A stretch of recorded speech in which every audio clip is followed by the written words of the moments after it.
Hello dear student, welcome to my channel bio by Adiba.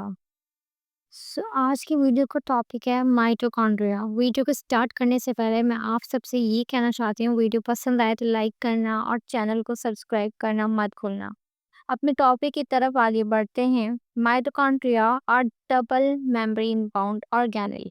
क्यों double membrane है? क्योंकि इसमें इनर मेम्ब्रेन भी होती है और आउटर मेम्ब्रेन भी, इसे डबल मेम्ब्रेन बाउंड ऑर्गेनेल बोला जाता है। माइटोकॉन्ड्रिया जो ऑर्गेनेल है वो जितने भी सेल्स जैसे कि यूकैरियोटिक सेल्स हो गए, एनिमल, प्लांट, इन सब में प्रेजेंट होता है। Mitochondria is an organelle found in cells of most eukaryotic such as animal, plant. अब सेल के साइटोप्लाज्म में ये ऑर्गेनेल प्रेजेंट होती है। ठीक है। The term mitochondrion is derived from the Greek word mitos and chondrion which means thread and granules like respectively. ये 2 word से मिलकर बना है और ग्रीक वर्ड से ये वर्ड आया है। ठीक है। जैसे थ्रीड बोले तो धागे और ग्रैन्यूल्स कड़िकाएं जैसा। We were first observed by Colliker in 1850 as a granular structure in the striated muscle। पहली बार जो ऑब्जर्व किया था कॉलिकर नाम के एक साइंटिस्ट ने किया था 1850 में माइटोकॉन्ड्रिया को। उन्होंने स्ट्रेटेड मसल सेल में ग्रैनुलर स्ट्रक्चर देखा था माइटोकॉन्ड्रिया का। अब 1882 में फ्लेमिंग ने name in 1882 Fleming name them as a Pila.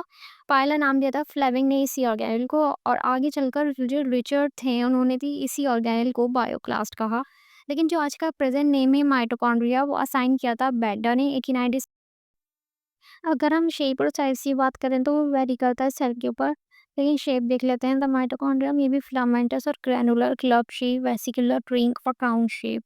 Size की बात करें तो mitochondria vary in size from 0.5 micrometer से 2.0 माइक्रोमीटर, एंड समटाइम्स जो लेंथ होती है वो 7 माइक्रोमीटर तक हो जाती है। अब हम देखेंगे माइटोकॉन्ड्रिया का स्ट्रक्चर, जैसे कि आपको स्क्रीन पर नज़र आ रहा होगा फुल डायग्राम के साथ। सबसे पहले हम पढ़ेंगे आउटर मेम्ब्रेन जो कि बाहर की तरफ मौजूद होती है, जो स्मूथ होती है और परमिएबल होती है।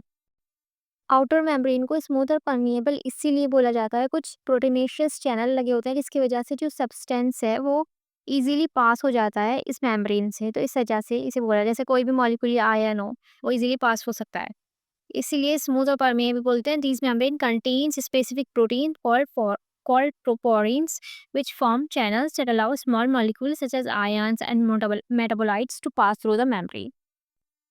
अब हम बात करेंगे इनर मेम्ब्रेन की, जो अंदर की तरफ होती है आउटर मेम्ब्रेन से, और ये फोल्डेड होती है। इन्हीं फोल्ड्स को क्रिस्टे बोला जाता है, और आउटर मेम्ब्रेन के मुकाबले देखा जाए तो ये लेस परमिएबल होती है, इसलिए highly folded into cristae, less permeable.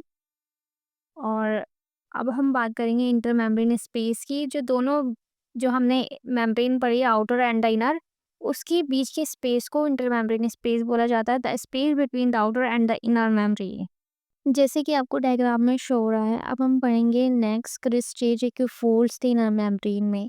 अब ये फोर्स इसीलिए होते हैं ताकि जो हमारा इंक्रीज हो जाए हमारा सरफेस एरिया, और इन्हीं फोर्स में इलेक्ट्रॉन ट्रांसपोर्ट चेन चलती है जिसकी वजह से एटीपी का सिंथेसिस होता है। Folds of the inner membrane increase surface area for the electron transport chain and ATP synthesis। Next हम बात करेंगे मैट्रिक्स की, जो सबसे अंदर का कंपार्टमेंट होता है माइटोकॉन्ड्रिया का, और स्पेस ये जेली लाइक होता है, और इसमें कुछ एंजाइम्स होते हैं, माइटोकॉन्ड्रियल डीएनए और राइबोसोम्स कंटेन करता है मैट्रिक्स। जैसे कि आपको शेडेड लाइक नजर आ रहा हुआ area, the innermost compartment of the mitochondrion, innermost space gel like the innermost space that contain enzymes, mitochondrial DNA and ribosome 70A। Mitochondria के पास जैसे कि अपना डीएनए होता है, और ये जो डीएनए होता है comes only from mother, mother से ही आया हुआ डीएनए होता है, और कुछ टर्म माइटोकॉन्ड्रिया को दी जाती है जैसे कि सेमी ऑटोनोमस कहा जाता है। डीएनए और राइबोसोम तो इसके पास खुद ही होते हैं, इसलिए कुछ प्रोटीन ये खुद भी बना लेता है। Mitochondria can make some of their own protein.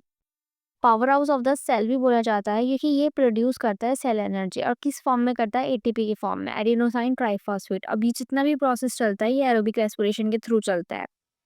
Mitochondria are also called power house of the cell.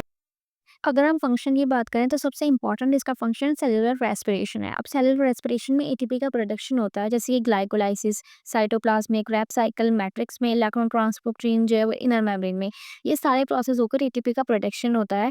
अब ये जो मैट्रिक्स हमने इनर मेम्ब्रेन जितने भी स्ट्रक्चर हमने पढ़े थे वो कितने ज़्यादा इंपॉर्टेंट है, बिकॉज फंक्शन में इतना ज़्यादा रोल प्ले करते हैं। कैल्शियम का स्टोरेज भी माइटोकॉन्ड्रिया का फंक्शन है। और एपोप्टोसिस की बात करें हम, जिसमें जो एक प्रोग्राम है सेल डेथ कंट्रोल का, मतलब अगर सेल एक्स्ट्रा है या खराब है, उसकी डेथ करानी है नहीं करानी है, उसका कंट्रोल होता है। और फिर हमारा तीसरा फंक्शन है, सॉरी चौथा फंक्शन है हीट का प्रोडक्शन। हमारी बॉडी में हीट की भी नीड होती है कभी कभार, तो वो हीट का प्रोडक्शन माइटोकॉन्ड्रिया का ही फंक्शन है।